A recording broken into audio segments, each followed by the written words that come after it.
Nõnda kallis kuulaja, Ankrusajas järjekordne saade.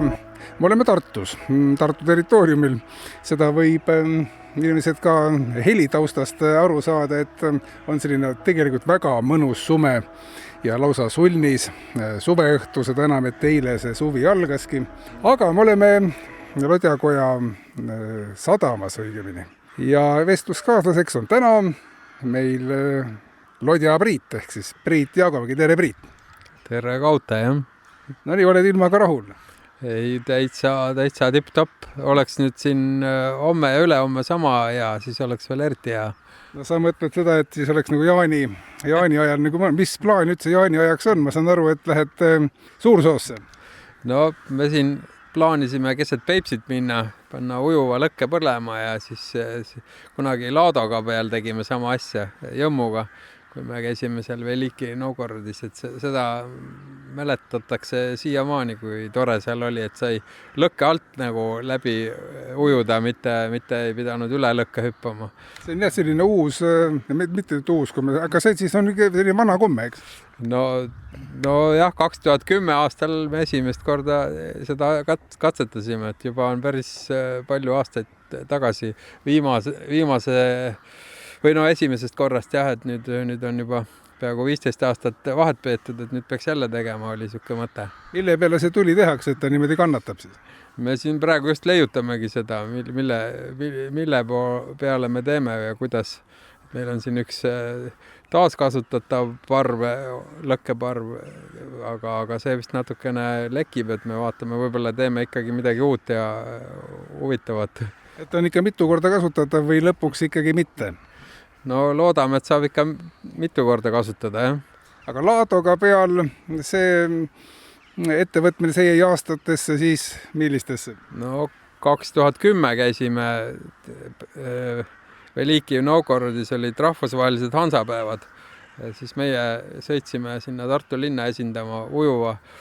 esindusega, mis oli nagu Jõmmu. Et siis oli päris seiklusrikas retk, et on mida lastelastele rääkida. Kõige seiklusrikkam, seal on palju, enam-vähem kõik oli seiklusrikas. Jah, asjaajamine esiteks või? No jah, see Vene asjaajamine on ikkagi siuke asi, mis ei ole muutunud sajandeid, et see on alati väga keeruline ja lõpuks ikkagi vaatamata kõikidele keeldudele ja asjadele ikkagi kuidagi õnnestub seal bürokraatiast ikkagi läbi murda. Kui suur see meeskond teil oli, kes sellega tegeles, siis ikka korralik? Ei, no meil oli seal peaaegu 30 inimest peal ja 2 nädalat vist seal Peterburis üritasime neid pabereid korda saada vist. Et juba pool aastat varem hakkas asjaajamine pihta ja siis...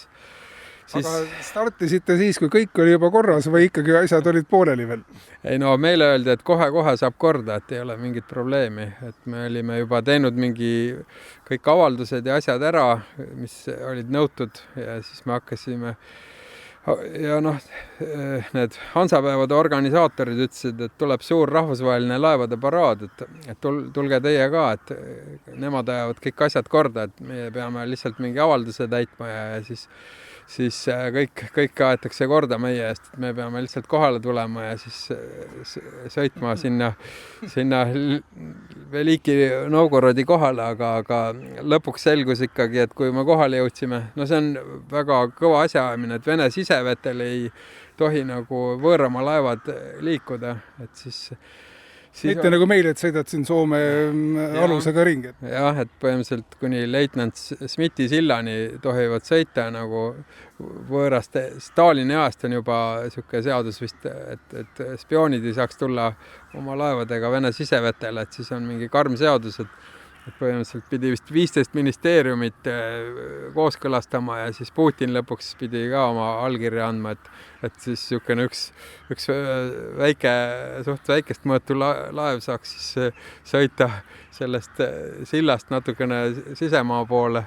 aga no pool aastat varem hakkas see asjaajamine pihta ja siis kui me kohale jõudsime, siis selgus, et ikkagi ei olnud paberid üldse korras, nii nagu meile lubati ja siis me seal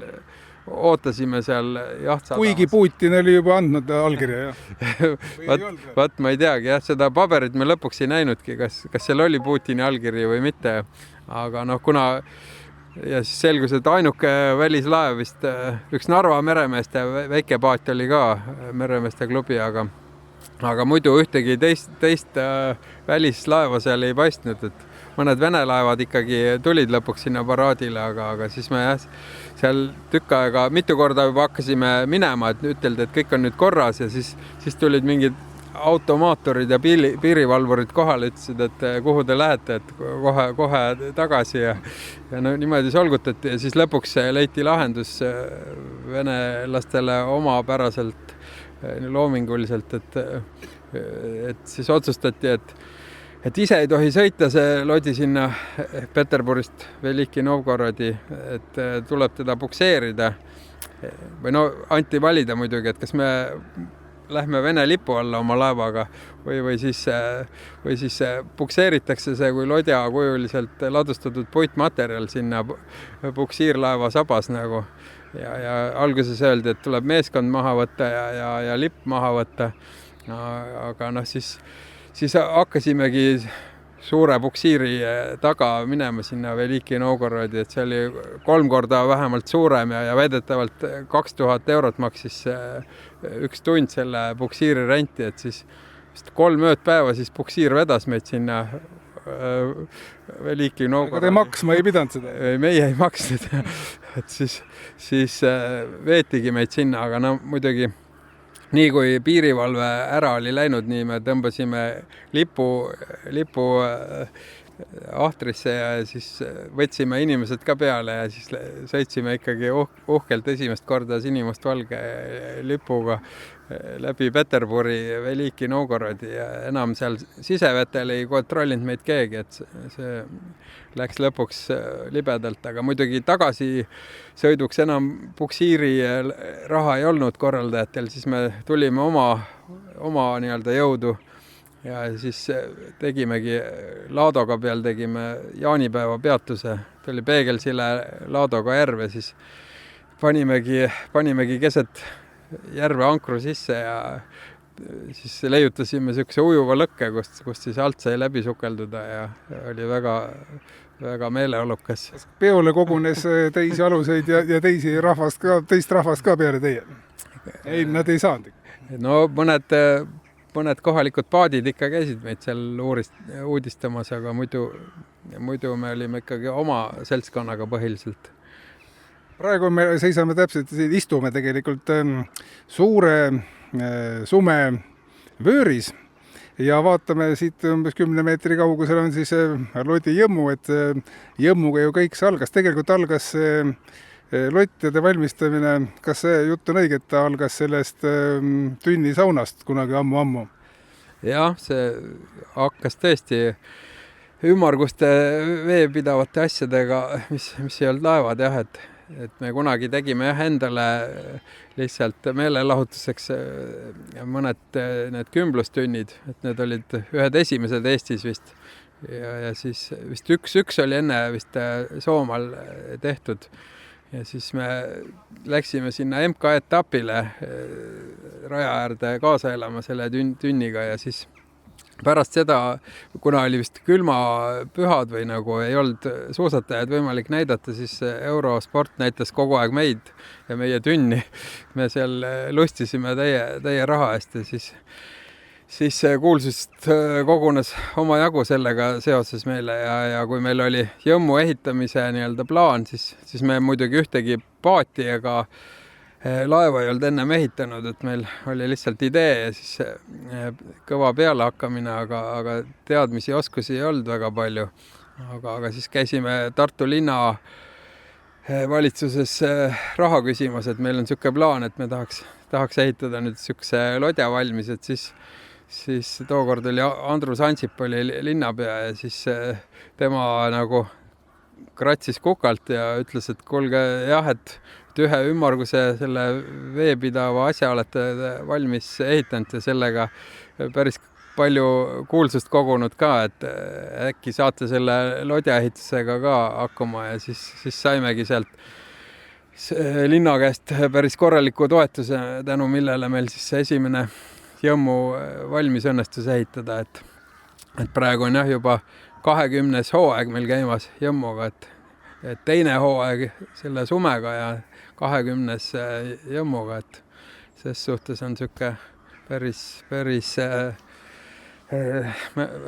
korralik saavutus, jah. Aga räägi sellest seltskonnast üldse, kuidas see täht tekkima nagu hakkas, et alguses, nii nagu me teame, et füüsikalises mõttes tolmupilv hakkab niimoodi nagu tihenema ja tiheneb ja lõpuks saavutab kriitilise massi, et kust see seltskond üldse kokku sai, kes hakkas neid tünne tegema ja kes lõpuks pani Lodja seltsil üldse aluse? No põhimõtteliselt need olid jah, meie sõbrad tudengid, geograafid enamuses, kes selle tünni asjaga tegelema hakkasid ja kes siin Lodja seltsi asutajate hulgas ka olid, et me siin Liisa-Lottaga kahekesi siin võtsime selle nii-öelda plaani ette, et oleks vaja nüüd üks lodi valmis ehitada ja siis kutsusime igasuguseid sõpru ja tuttavaid veel kampa, et kuulge. Aga kus see mõte tuli, miks seda lotti vaja nüüd teha oli siis kahel inimesel? No mulle rääkis sellest lodjavärgist minu harjutamistreener Henn Hollo, et ma olen siin peaaegu 15 aastat siin vett seganud Emajõel sportkanuga ja siis järjest suuremaks igasugused need paadid muutusid, et siis ma ostsin mingi purjeka ja purjelaudadega ja purjekatega sai sõidetud, aga siis järjest tuli mõte, et võiks ikkagi rohkem sõpru veel peale mahtuda paadile ja siis seoses nende rahvusvaheliste Hansapäevadega Tartus 2005 aastal tekkis niisugune nagu kinnisidee, et kuna see Tartu linn tänu Lodja liiklusele paljuski Hansalinnaks sai, kuna vanasti see transiitliiklus Lääne-Euroopast sinna Novgorodi käiski läbi Tartu, kuna mere peal olid need Vitali vennad või need mereröövlid ja Vene-Rootsi piiritülid, et siis turvaline tee siit käis Tartu kaudu, kust kaudu kallimad asjad veeti, et see oli Tartu üks hiilgeaegadest, kui kogu see kaup Lääne-Euroopast toodi läbi Tartu ja viidi siis lotjadega Pihkvasse ja sealt edasi Velika jõge pidi Veliki Novgorodi välja. See loti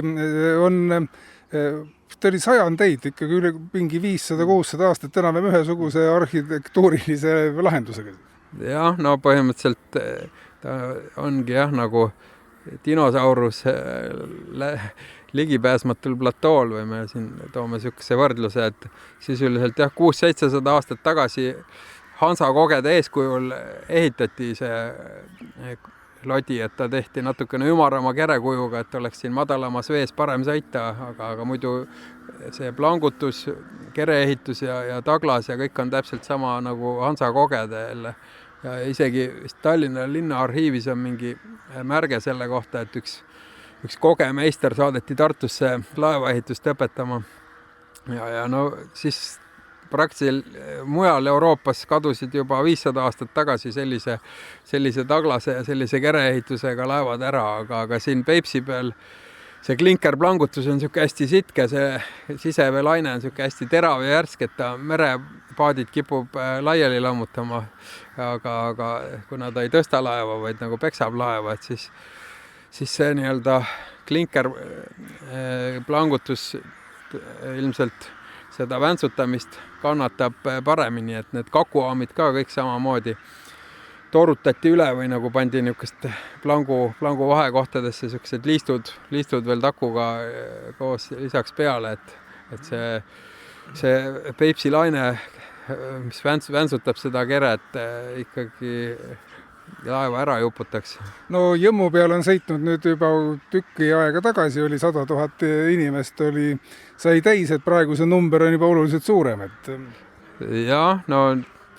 kui meil 10 000 inimest umbes aastas käib Jõmmu pealt läbi, siis põhimõtteliselt nüüd peaks juba selle aasta või hooaja lõpuks peaks siis peaaegu 200 000 veel täis tulema. Et rääkisin just sellepärast seda, et 200 000 inimest juba Eestimaal on iseenesest väga hästi teab, kui suur Jõmmu on, aga kui me mõõdud praegu üle ütleme, et Jõmmu pikkus on ja laius. No Jõmmu on 12 meetrit pikk ja 7,5 meetrit lai ja siis see Suur-Sume on siis natuke alla 24 meetri pikk ja 9 meetrit lai. Et tavaline selline lodi oli keskeltläbi ikkagi rohkem nagu sumeda mõõtus. No jah, see Sume on niisugune keskmist mõõtu lodi, et kõige suuremad olid 14 meetrit laiad ja 35 meetrit pikad, et veel tükk maad suuremad kui see Sume on, aga no sellise suurusega laevaga muidugi oleks juba siin Tartu linna vahel üsna kehva liikuda, et ja nad Tartust ülesse poole Võrtsjärvele ei mahuks ka enam sõitma, et aga vanasti nad siis sellises suuruses lodjad ikkagi, nemad käisid ikka Võrtsu pealt siis ka? Ei käinud mahusin? Suured saidki ainult Kivisillani sõita, et see Kivisild oli uhke ja vägev sild küll, aga ta jagas sisuliselt ikkagi selle jõe kaheks. Et need suuremad saidki sõita kuni Kivisillani ja siis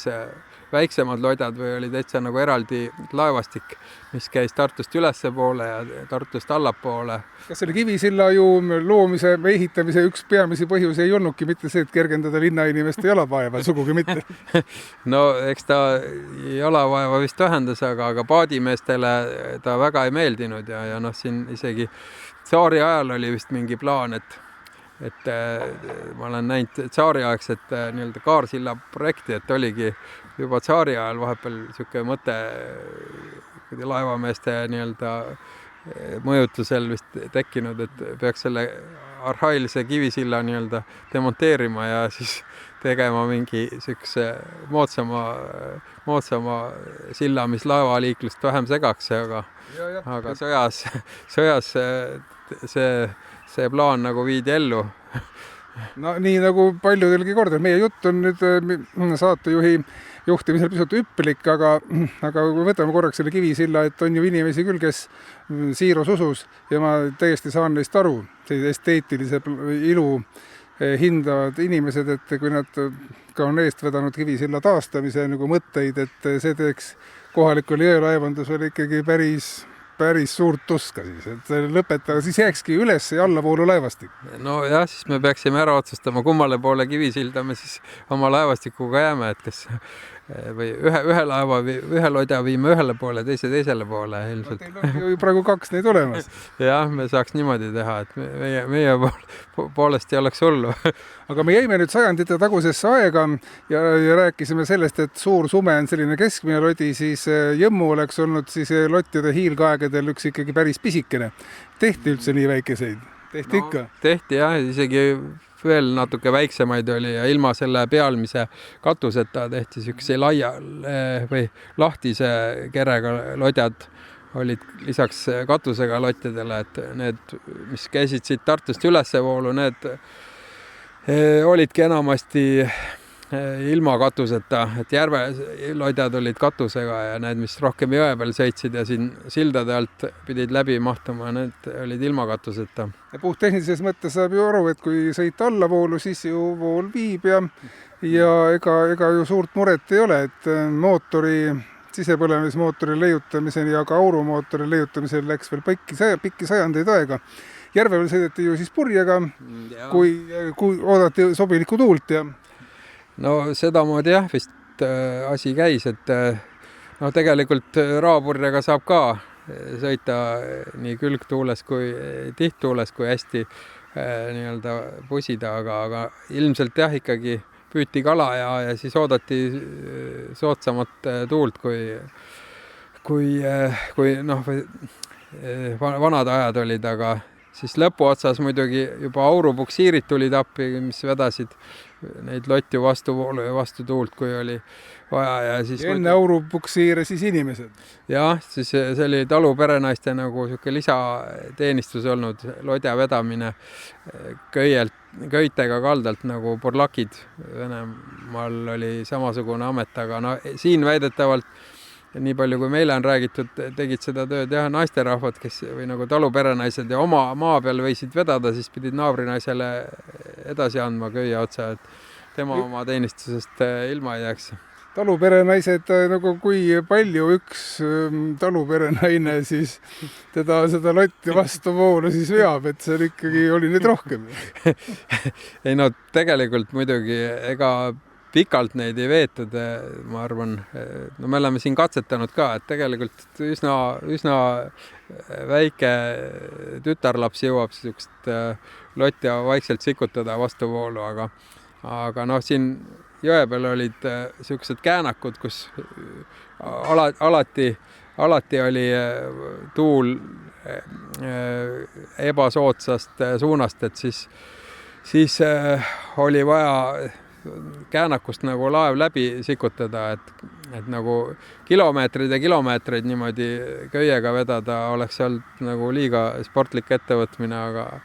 isegi ma arvan tolle aja töökate naisterahvaste jaoks, aga jah, siuksed ebasoodsa suunaga käänud tuli küll siis vedada need laevad läbi. Aga enne Jõmmu sündi ühtegi lotja enam alles ei olnud, isegi võib-olla mõni lauatükk või midagi sellist oli kusagilt säilinud. Üksikasjalikke jooniseid, neid oli võimalik leida siis arhiividest või neidki tuli taastada kuidagi, mismoodi see pärast seda mõtet üldse see asi, kui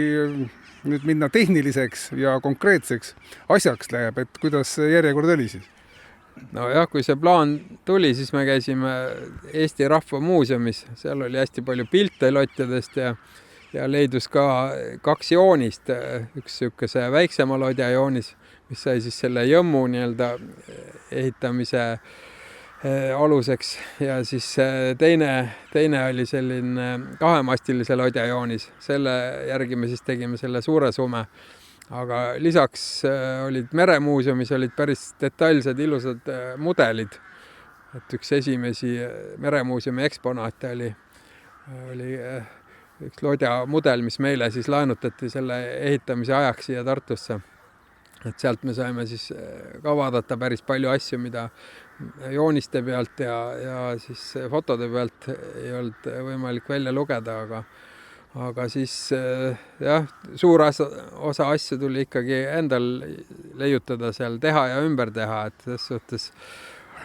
ses suhtes päris palju asju tegime ikkagi valesti ka ja siin 2012 aastal meil oli päris sihuke kapitaalne esimene remont juba sellel Jõmmul, et sisuliselt 6 aastat peale valmimist me suure osa laevast siis ehitasime uuesti või seal pealmise osa. Pealmise osa ja mis see valesti siis läks? No see teki veepidavus oli väga, väga kehva meil saanud, et ikkagi sadas liiga palju seda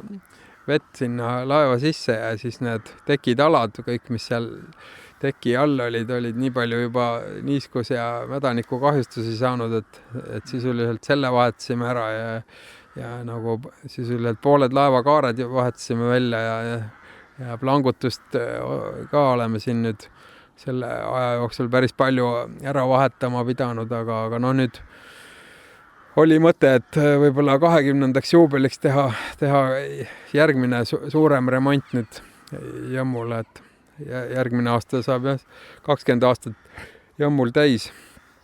Et siis oli mõte, et järgmised 20 aastat ka veel hästi sõidaks, et siis võib-olla teha üks suurem remont veel nüüd. Palju selle lodja keskmine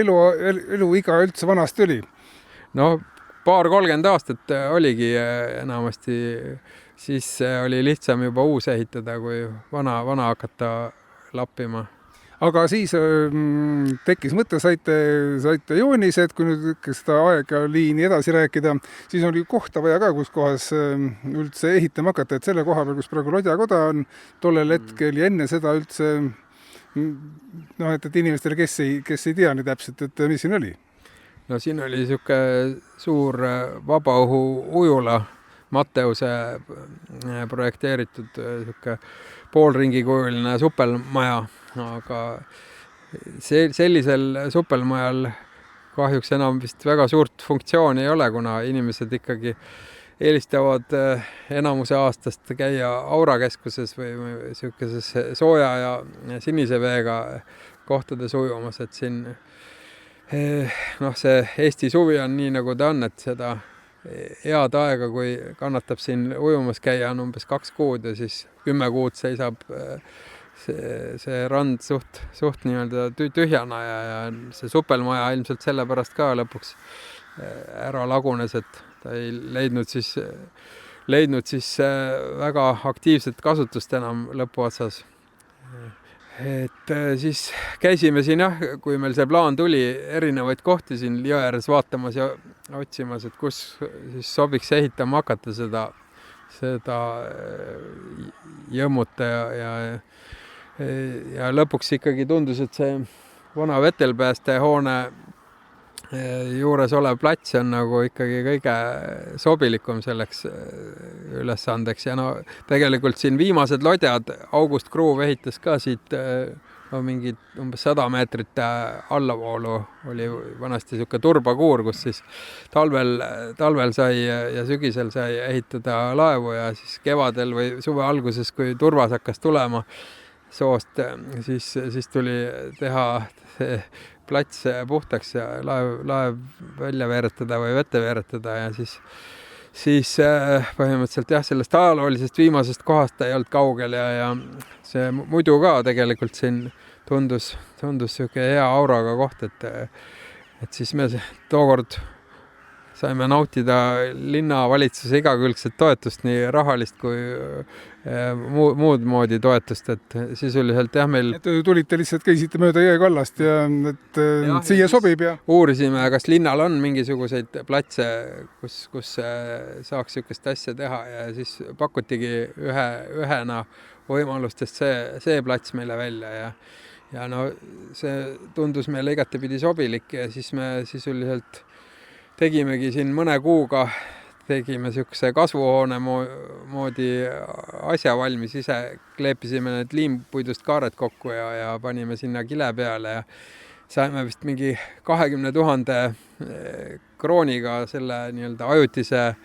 lodjatelgi valmis, mis pidi siis 1,5 aastat püsti olema, kuni me jõmmu valmis saame ja siis pidi tulema siia juba 2005 aastal uhke suur lodjakoda, aga kuna ehitushinnad läksid, meil oli isegi raha olemas selle suure lodjakoja ehituseks, et see jõmmu ehitus oli nagu ainult üks osa sellest suurest projektist, et me saime tolle aja kohta mingi päris korraliku toetuse selle plaani realiseerimiseks, aga jah, siis kahjuks meil oli vist 4 miljonit krooni oli selle maja ehituseks, aga siis kui see ehitus algas, siis hanked olid ära toimunud, siis leiti, et vist see 7 miljonit on see, mis oleks vaja selle maja ehitamiseks ja siis kärpisime ja siis jäi meil seal mõnisada tuhat jäi puudu selle, aga meil endal ei olnud seda raha võimalik leida ja siis oli juba järgmine linnapea Laine Jänes, kes arvas ka, et siis ikkagi linnal ei ole sinna võimalik raha juurde panna ja siis jäigi meil see 2005. aastal see esimene nii-öelda kasvuhoone oli siis. Ja siis see kasvuhoone, mis pidi 1,5 aastat olema, oli lõpuks siin 15 aastat, kus me siis ehitasime päris mitu muud laeva ka veel, 2 vikingilaeva ja igasuguseid väiksemaid paate ja 1 Ruhnu jaala ja siin oli meil ja siis tegelikult selle suure sume ehituse alustasime ka seal vanas lodjakojas ära. Aga kuna oli see kasutusluba meil juba läbi ja teadsime, et me seal teda valmis ei saa niikuinii ehitada ja siis oli ikkagi lootus, et saab ikkagi selle nii-öelda suure ja lõpliku lodjakoja või niisuguse kapitaalse lodjakoja ka varsti valmis, et siis me panime pausi peale mõneks ajaks selle, et 2010 aastal me langetasime selle sume kiilupuu juba, siis panime nad 2013 panime pidulikult siin vanas selles telgikujulises lodjakojas panime kokku ja siis alustasime nagu ehitusega pihta, aga siis tulid jah need segased ajad ja siis tegelikult 2021 siis või 22 oli siis, kui meil õnnestus siis see ehitus nii-öelda suure hooga käima saada, et siis oli juba uus Lodjakoda 2020 valmis saanud ja siis muidugi tuli koroonaaeg, mis meil hinge suht kinni tõmbas, et me vaatasime, kuidas me selle koroona aja üle elame ja siis meil ei olnud nagu aega ega raha tegeleda veel selle suumeehitusega, aga nüüd siis kui kõik nii-öelda eeldused olid lõpuks olemas, siis saime suht kiirelt ikkagi selle suure sume ka valmis ehitatud. No praegu me siin sumevööris istume ja ega ta ju ühtegi purjega sõitu veel teinud ei ole, et praegu on sinnani veel, mis nüüd vaja teha on veel. No tegelikult meil oligi väike lootus, et me saame esimese purjesõidu nüüd jaanipäeval ära teha, aga siin meil on mastid valmis, purjed valmis, poomid valmis, aga siin mõned rautised on veel lõpuni valmis tegemata, mis on hädavajalikud selle masti püsti saamiseks või mastide püsti saamiseks, kuidas need kaks masti üldse, nemad peavad siis olema, kui te ükskord nad sinna peale panete, et nad peavad siis olema nii-öelda stardivalmis kogu aeg, et alla lastud asendis, millega nad siis üles keritakse? No selle sama ankru vintsiga me tahame selle üles tõmmata, et jõmmul me oleme samamoodi põhimõtteliselt teinud, aga jõmmu mast on jupp jagu lühem, jõmmul on 11 meetrit see mahakäiv osa, aga sellel suurel sumel on 17 meetrit need palgid pikad, mis käivad üles-alla ja eks me siin nüüd peame hakkama katsetama ja leiutama, kuidas me selle asjaga hakkama saame, aga meil oligi jah, tegelikult plaan nüüd minna teha 4 päeva niisugust katsetamist seal Peipsi peal, aga siin ilmad praegu läksid tuksi ja meil ei õnnestunud jah, siin viimaseid asju valmis saada, et lükkub natuke edasi see pidulik moment, kui saab mastid püsti ja purje külge. Natukene veel ajaloost, kui räägime, et viimase lodja kadumine üldse on ära ka dateeritud, mis hetk ta oli? No räägitakse, et 1955 oli veel Tartu Jõesadamas üks lodi vähemalt alles ja siis tuli 50 aastat umbes pausi, kui meie siis hakkasime siis tegema seda jõmmut. Me lootsime ka 2005 aastat hansapäevadeks selle jõmmu valmis saada, aga siis lõpuks ikkagi meil see rahade saamine venis ja kõik asi ikkagi nii palju venis, et me saime niisuguse põhust lodja tolleks ajaks valmis, tegime niisuguse täpselt jõmmu suuruse ja niisuguse põhust tuleskulptuuri lohutuseks, viisime selle kesklinna ja põletasime pidulikult seal ära, aga jah, meil kere oli juba üsna valmis, aga päris nii-öelda vette laskmiskõlbulik ta ei olnud ja siis me ikkagi 2006 aasta kevadel lasime selle jõmmu vette ja sõidame siiamaani. Kui mitu korda on olnud selliseid hetki ka, kus tee läheb ikka päris nagu tõuseb päris nina ees üles ja on vaatad plaan, et peab ikkagi ära lõpetama selle asja üldse kas või esimese lodja ehitamise ajal?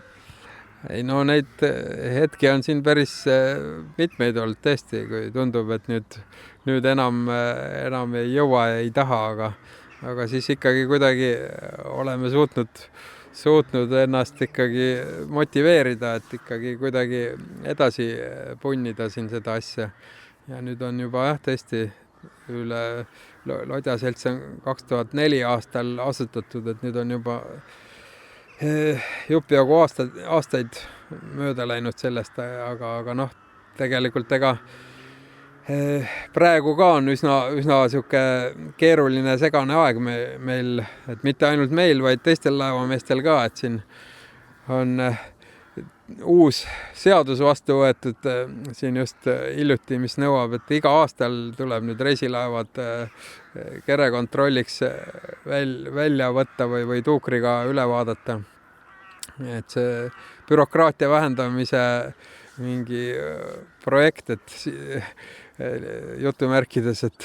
siiamaani on olnud nõue, et 2 korda 5 aasta jooksul peab laev käima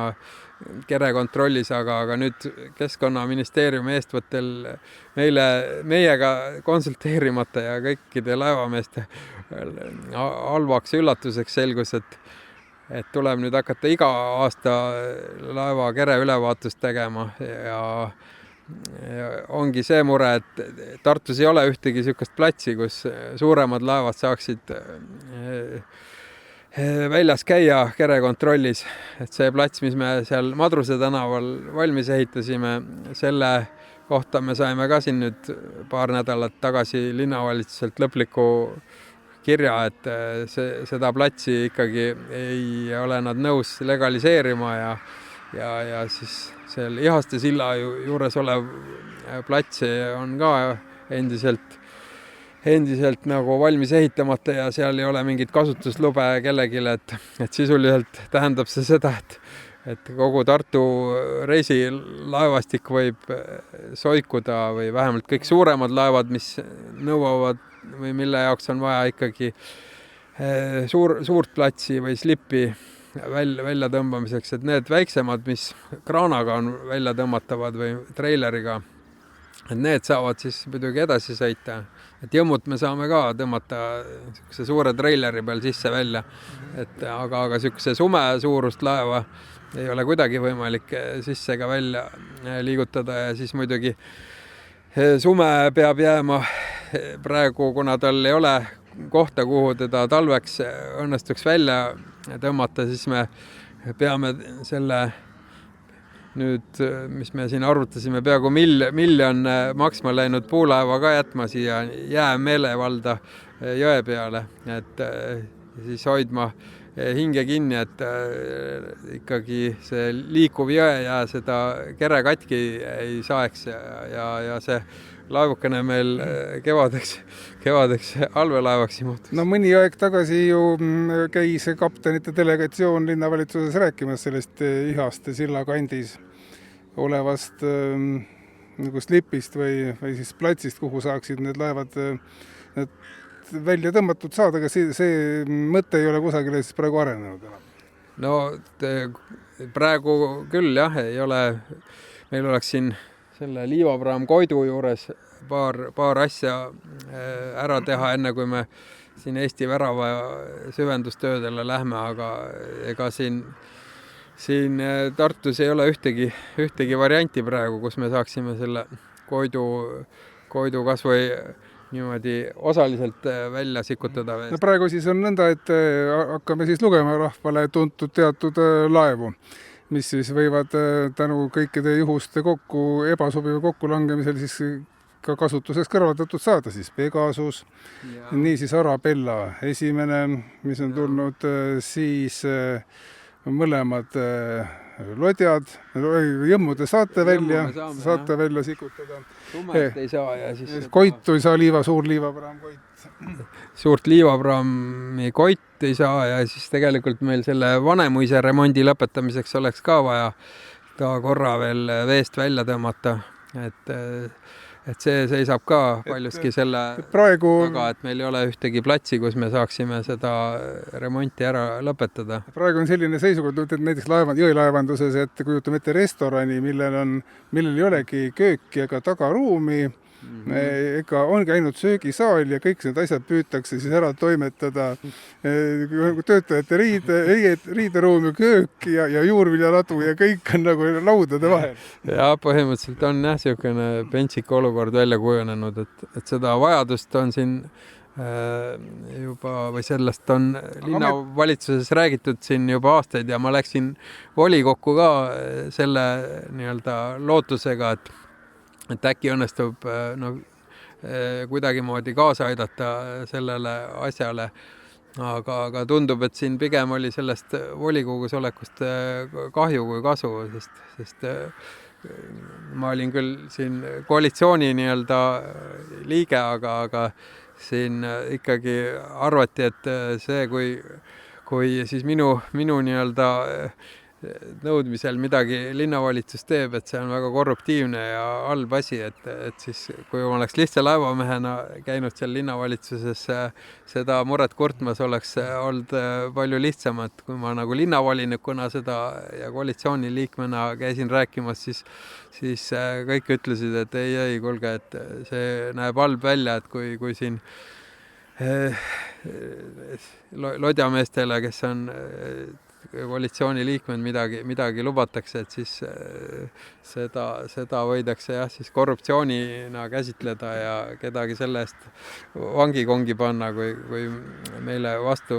tullakse ja aidatakse. No praegu on siis niimoodi näiteks Arabella esimene, see on siuke väga ilus ja kaunis laev, mis sõidab ringi ja oli tõmmatud siis vahepeal sinna Madruse tänava ebaseaduslikult, et sai siis salaja valmis tehtud ja praegu on ju ikkagi hea linnakülalistel ja ka linnavalitsuse liikmetel käia ju laevaga sõitmas ja rääkida, kui tore meil Tartus on see jõelaevand. Ja no seesama sisevete suurim laev, liivapraam Koit, sai ka sealsamas platsis korda vuntsitud. Ja no kui Koiti oleks korda saanud, siis oleks jäänud nii Praga kui Eesti väravate süvendustöö siiamaani ilmselt tegemata. Meelde, et Praga siis on Emajõe suue Peipsile ja Eesti väravad on siis ainukene liiklussõlm, kust saab sõita ju saartele ja allapoole järve. Jah, et nii-öelda Lämmijärve ja siis Suure Peipsi vahel liiklus oleks nagu ära lõppenud, kui ei oleks saanud seda süvendustööd teha või nagu, et isegi piirivalve laevad enam ei pääsenud sealt Piirissaare ja Mandri vahelt läbi, et oleks ja alternatiivset võimalust ei olekski riigil olnud? No ainult ümber Piirissaare Venemaa kaudu. Et seda mõned korrad me oleme ise ka teinud, kui vesi väga madal on, et siis oleme taotlenud selle eriloa, aga süvendusvõimekust, seda peaks siis tellima kusagilt kaugelt? No tegelikult süvendus nii-öelda ekskavaatorid, ujuvekskavaatorid on olemas ja neid on nii mere peal kui siin sisevetel päris mitu tükki ja see nagu ei olnud probleemiks, aga lihtsalt see liiv, mis välja süvendatud on, see on vaja ära viia sealt süvendusplatsilt, et kuna see Koit oli mõnda aega nii-öelda korrast ära, tal ei olnud ei pabereid ega tehnilist nii-öelda valmisolekut, siis vist 3 riigihanget kukkus läbi, mis oli nende süvendustööde jaoks nagu tehtud, aga siis kui lõpuks meil see Koit korda sai, siis me ise siis otsisime järgmised nii-öelda süvendajad, kes siis meiega koos said selle töö ära tehtud või. Aga praegu, kui me ikkagi võtame ühe teema kokku, on see, et see iga-aastane põhjakontroll ja selle nõue, see ei ole kuhugi kadunud, see on praegu olemas ja ühel hetkel veevad siis kõik need laevad, millest me ennist rääkisime ja on selline meie ühest küljest ka meie sellise sisevee reisilaevanduse nagu selgroog, et see ongi reaalne, et nad laevad peavad jääma siis seisma lihtsalt. Nojah, riigi ja linna koostöös on tõesti tekkinud siuke keeruline olukord, kus peamegi mõtlema, kas ja kuidas siin edasi nüüd. Aga tuuker käib ja vaatab ära siis ju. No tuukri variant on üks, aga kui midagi tuuker leiab, et on midagi halvasti või valesti, siis ikkagi jääb laev seisma, kui on kas või mingi väike mingi defekt või probleem. Ega sus ei saa näiteks ju minna ka Peipsile, kus on see kallastel on olemas ju siis kuivdokk lausa. No seal on slip jah, aga no sinna jõuda, kui on no ikkagi enamus laevu liigub siin Tartus ja kodusadam on siin Tartus ja sinna kallastele sõita, jah, esiteks jõelaevad isegi ei saa või ei tohi, kui neil ei ole järvesõiduluba, aga teine küsimus on muidugi see ka, mis meil nagu on probleemiks, et kui on kõrgem vesi siin Emajões, siis ei pääse sildade alt läbi. Et meie siis tegelikult ei pääse, kui näiteks kevadel me avastame mingi probleemi siin laevakere juures, et siis me peame ootama kuiva suve või et veetase langeb ja siis me pääseme sinna allavoolu liikuma, et sellepärast meil see Ihaste plats ka kõige paremini ei sobi. Et meie siin kodusadam on ülevalpool Tartu sildu ja kui siin kevadel peaks selguma mingisugune tehniline probleem, et siis me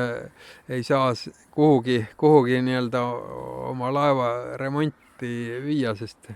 sildade alt ei mahu lihtsalt kõrguse poolest või see sume kas või läbi, et ja samamoodi ei mahu jälle ju Pegasus ei mahu ka sildade alt kõrge vee, siis peaks olema neid ju 2 tükki. No ideaalis jah, Tartus võikski 2 tükki olla, sest isegi sinna Ihaste platsile kõik need laevad ära ei mahuks, et ses suhtes meie arvates oli igati mõistlik sinna see valmis ehitatud platsile lihtsalt see nii-öelda paberimajandus korda teha, et saaks seal hakata toimetama senikaua, kui siis Ihaste plats siis valmis ehitatud. See valmis ehitatud plats oli? No siin Madruse tänaval. See, mis nüüd suure käraga nagu nüüd jäi. Jah, suure kisakäraga sealt meid aeti minema ja siis oli muidugi vahepeal lootus, et kuna plats on olemas ja mingisuguseid nii-öelda planeeringualaseid vastuväiteid seal selle nii-öelda sihtotstarbe muutmiseks ei olnud ja riigiplaneering oli ette näinud seal laevahooldus-platsi ja sinna tulevikus tuleb see Tiksoja sild, et see nagu rohealana niikuinii ei ole perspektiivikas, et seal tuleb suurem ehitus niikuinii. Aga see toona see kära tuli siis sellest, et ta oli kuidagi korrastamata ja te ehitasite seal ja parandasite laevu ja siis see ümbruskond oli käest ära või millest see probleem algas? See oli ikkagi põhiline probleem oli see, et see planeeringuga ei läinud see tegevus kokku, mis me seal tegime, et see oli jah, riigiplaneeringus oli see laevade hooldusplatsina nagu märgitud, aga üldplaneeringusse see nagu üle ei kantud nagu see riigi soovitus ja siis meie nagu viga ka, et me nagu seda piisavalt tähelepanelikult ei jälginud ja siis kui see uus planeering kehtestati, üldplaneering, siis selgus, et sellel alal nagu ei ole üldse niisugune tegevus lubatud, et me seal tegelikult päris mitu aastat toimetasime rahulikult ja kedagi tundus, et see ei sega, aga siis mingi hetk avastati, et kõik on valesti ja kõik on pahasti, jah, et ma ei tea, kas see on minu munitsipaalpoliitiku karjääriga ka kuidagi seotud, mulle tundub, et pärast seda, kui ma nii-öelda linnavolikokku läksin, siis tekkis see teema, et 2-3 aastat enne seda me seal saime suht rahulikult toimetada ja ei leitud, et see oleks nagu seadustega vastuolus, et meil oli sinna see vana lodjakoda oli ka viidud, et see oli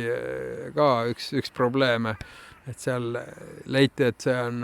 hoonestuskeelualasse ehitatud hoone, aga meie siis muidugi üritasime selgitada, et see on rohkem nagu telgi moodi asi, mis on meil materjalide hoidmiseks vaja, aga siis lõpuks ikkagi linnavalitsus sellega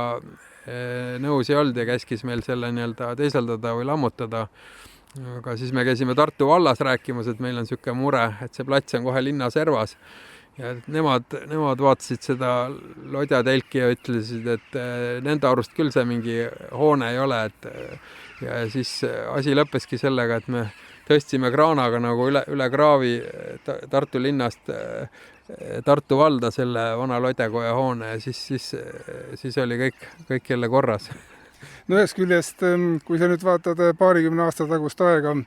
ja toonast asjaajamist, ja võrdled tänasega, et see on siis kuidagi keerulisemaks ikka oluliselt läinud. Ma saan aru, et selle vastu ei ole kellelgi midagi, et järelevalve peab sellisel ülitähtsal tegevusel nagu reisijate vedu ja üldse laevandus olema korralik. Aga et sellist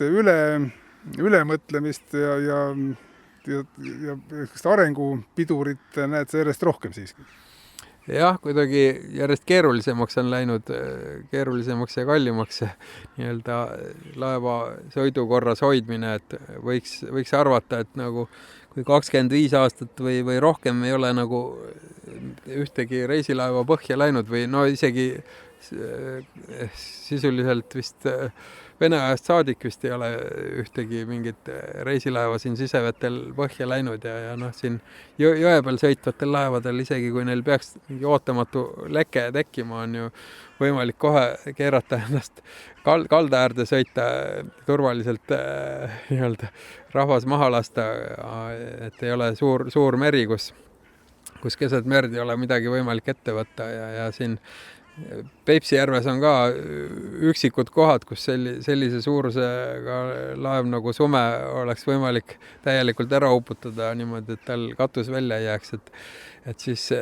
see tundub kuidagi täitsa niisugune arusaamatu ülereguleerimine jah, et ja ei ole neid tehnilisi võimalusi ka veel, et saaks kuidagi mõistliku kuluga nii-öelda laevad siit jõest kätte ja jõkke, et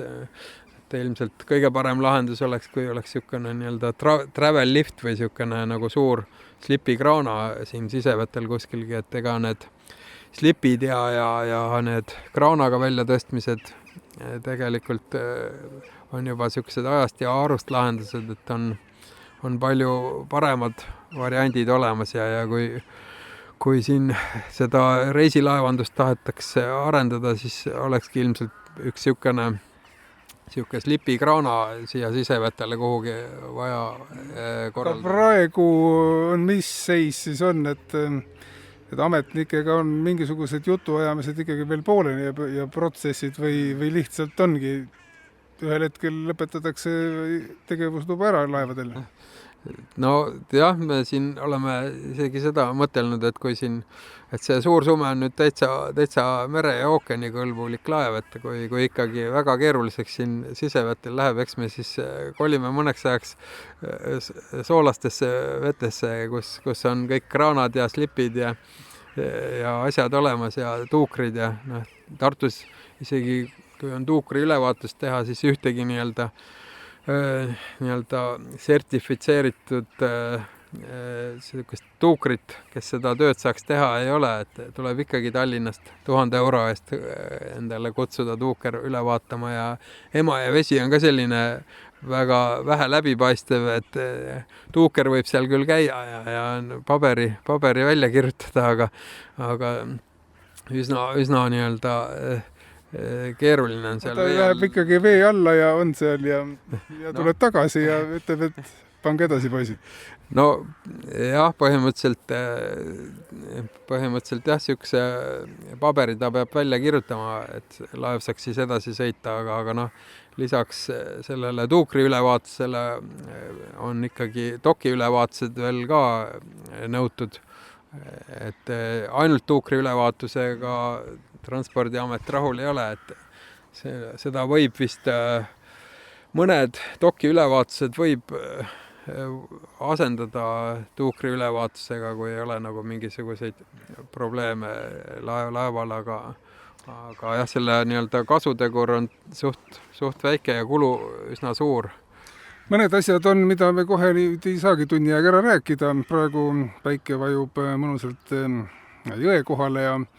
kuldab puude latva, kui nad mitte just ei oleks kuldanuvad juba ennast ise enne. On sul, Priit, aega vaadata seda ka, kuidas pääsuke teeb jõmmu sisse pesa ja aega maha võtta veerand tunniks ja lihtsalt ilu jälgida kogu muu rahmeldamise kõrval? No praegu on kahjuks see ajagraafik siin olnud väga tihe, et siin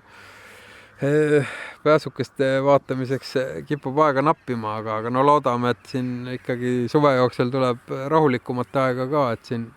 praegu meil on küll olnud nii Lodjakojas järjest igasugused suured üritused ja mõlemad lodjad on sõitnud ja siis me oleme siin Koiduga pidanud vedama siin Kruusa Piirissaarele ja siin rahvast on siin.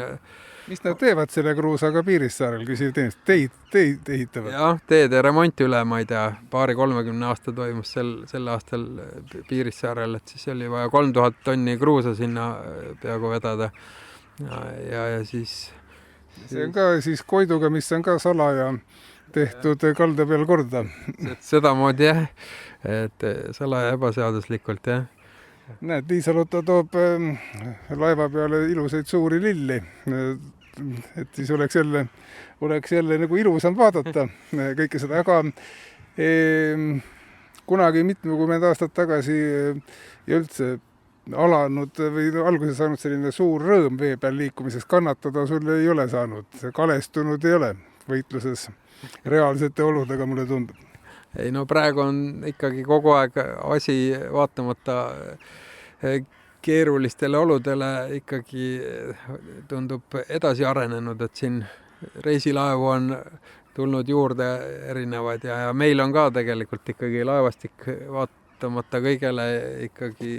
siin kasvanud, et oleme saanud siin järjest ikkagi suuremaid laevu ehitada, aga siin vahepeal tekib küll küsimus, et kellele siis seda kõike vaja on. Aga sa vaatad reisijaid, kes peale tulevad ja nende rõõmsaid nägusid, siis sa saad aru küll, kellele. See kompenseerib väga palju, et siin alati sõidu lõpus käib suur kiitmine ja tänamine, et see ilmselt on see üks asju, mis aitab endal ka nagu meeles hoida, et see on ikkagi päris tore asi, mida me teeme, et mitte ainult meie niimoodi ei arvu, vaid siin reisijad käivad siin ka ja kiidavad, et kui tore ja hea see kõik on. Aga nüüd enda inimestel on loomulikult väga hea meel ja meie riigi külalisi on ka nii Jõmmu kui ka juba Sumeda pealt läbi käinud. No Jõmmu pealt kindlasti juba lugematu hulk. Jah, siin on peaministreid ja presidente käinud hulganisti, et siin Sume peal ka isegi enne, kui meil see sõiduluba päris käes oli, siin juba käis Soome president ja pidi tulema Portugali president ja et siin on presidentide ja peaministrite nii-öelda külastatavus ka päris kõrge olnud meil lottide peal, et lisaks lihtkodanikele ja muidu huvilistele. Aga jah, siin nüüd juba kui mõlemad laevad sõitsid ja siin Lodjakojas asjad toimusid, siis me vaatasime, et siin rekordpäev oli juba 450 inimest käis meil päevast läbi, et kui selline tempo jätkub, siis see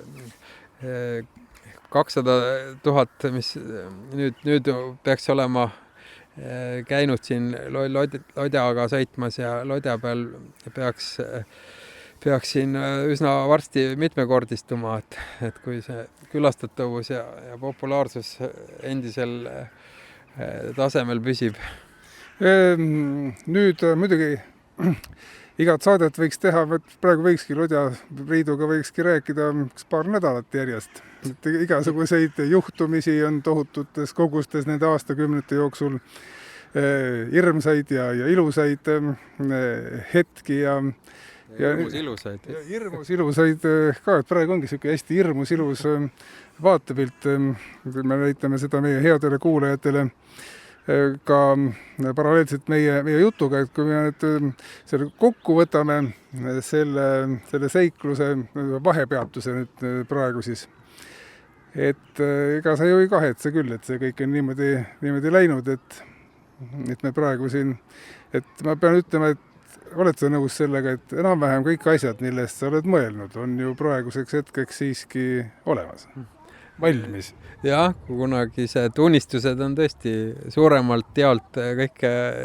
teoks saanud ja lisaks on veel selliseid asju ka juhtunud, millest ei oleks osanud unistadagi, et see suure Lodjakoja ehitus oli 2000 2004 aastal suur unistus ja selle suure lodja ehitus oli ka meil tegelikult juba algusest peale plaanis, et tegelikult selle esimese kiilupuu selle kahemastilise lodja ehituseks me tõime ka juba 2004 aastal. Kust te tõite ta? Tõime Võrtsjärve äärest, parvetasime mööda Emajõgeda siia Lodjakoja juurde. Kuidas see silma jääb? See peab olema, iga inimene ei oska vaadata, et no nüüd umbes 1000 hakki lendab, vaatame, kas saame pihta ka veel. Aga et mille järgi seda vaadatakse?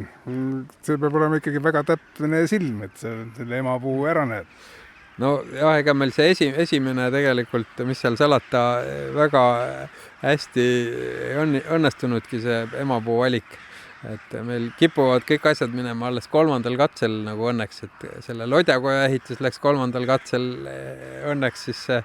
kiilupuu valik läks ka alles 3. katsel õnneks, et see esimene kiilupuu, mis me 2004 aastal Võrtsjärve äärest tõime ja mööda Emajõgeda siia kohale parvetasime, see sai natuke liiga peenike, et seal seda maltspuidu osa ei saanud maha raiuda ja siis me tegime Jõmmule uue masti sellest. Aga siis teine kiilupuu, mis me varusime, selgus, et seal oli ka seda maltspuitu natuke liiga palju, et siis sellest sai Kiilson sellele sumele ja siis kolmas alles läks nii-öelda siia laeva külge. Ja see nimevalik meil läks ka alles kolmandal. Kõigepealt, kas kõigepealt oli Huik ja siis tuli? Siis tuli üks nimi, ma ei teagi, kas seda mul on volitus avalikustada, mis noortele lodjameestele sugugi ei meeldinud ja siis sai kiirkorras võetud Kristiina Ehinapi ja siis valitud siis see nimi Huik välja selle uue lodja jaoks, aga siis see jälle vanematele ja vene keelt rääkivatele lodjasõpradele ja lodjaehitajatele väga ei meeldinud. Ja siis tuli kolmas nimi leiutada, mis tundub, et on siiani siis kõigile üsna hästi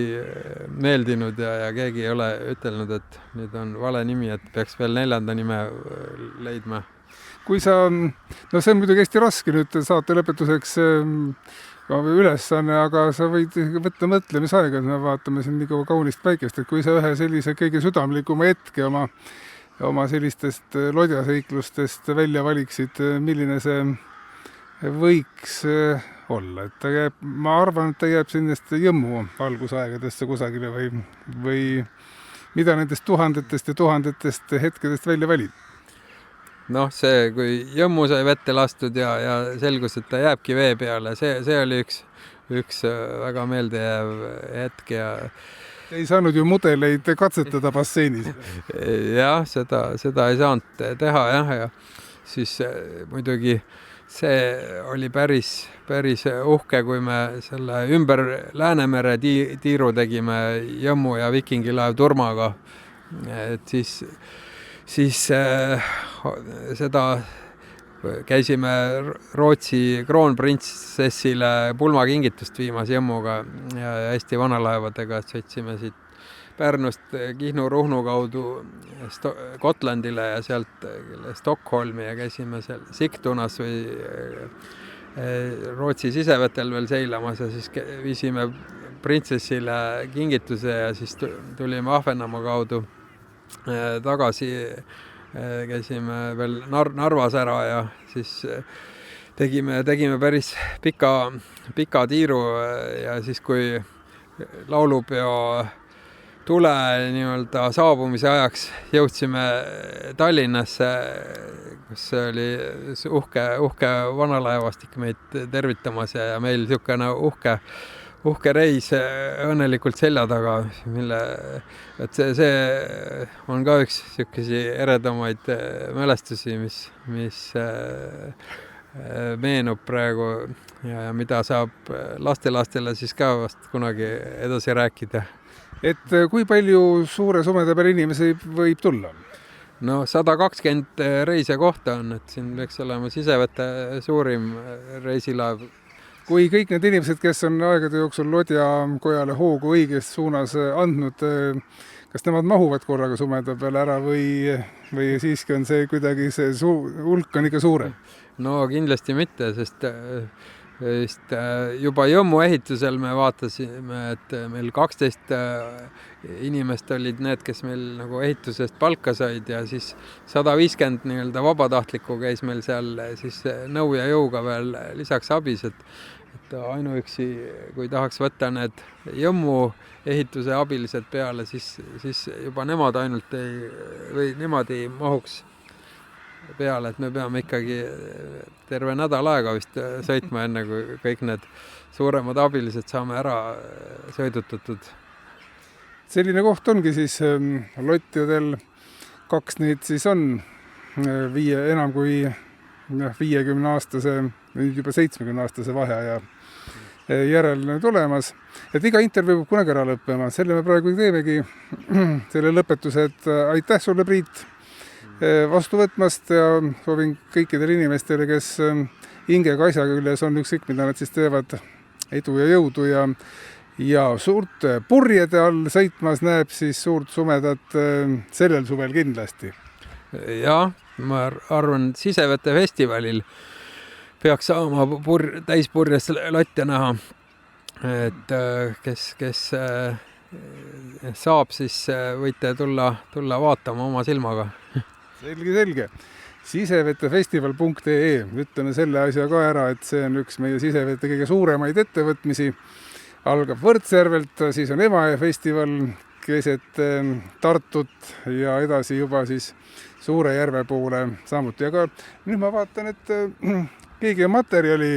kuuri sisse murdnud, signalisatsioon läks tööl. Või on see tuletõrjama? Vot siin peabki uurima minema, jah, siin turvafirma ka just helistas. Kuule, aga teeme nii. Otsad kokku tõmba. Tõmba otsad kokku ja aitäh, Priit, edu, mine vaata, mis siis juhtus. Et kallid kuulajad, see oli siis 6. saade sarjast Ankrus ajas ja olime Lodjakojas ja vestluskaaslaseks oli meil Priit Jaagomägi. Kuulmiseni ja kohtumiseni.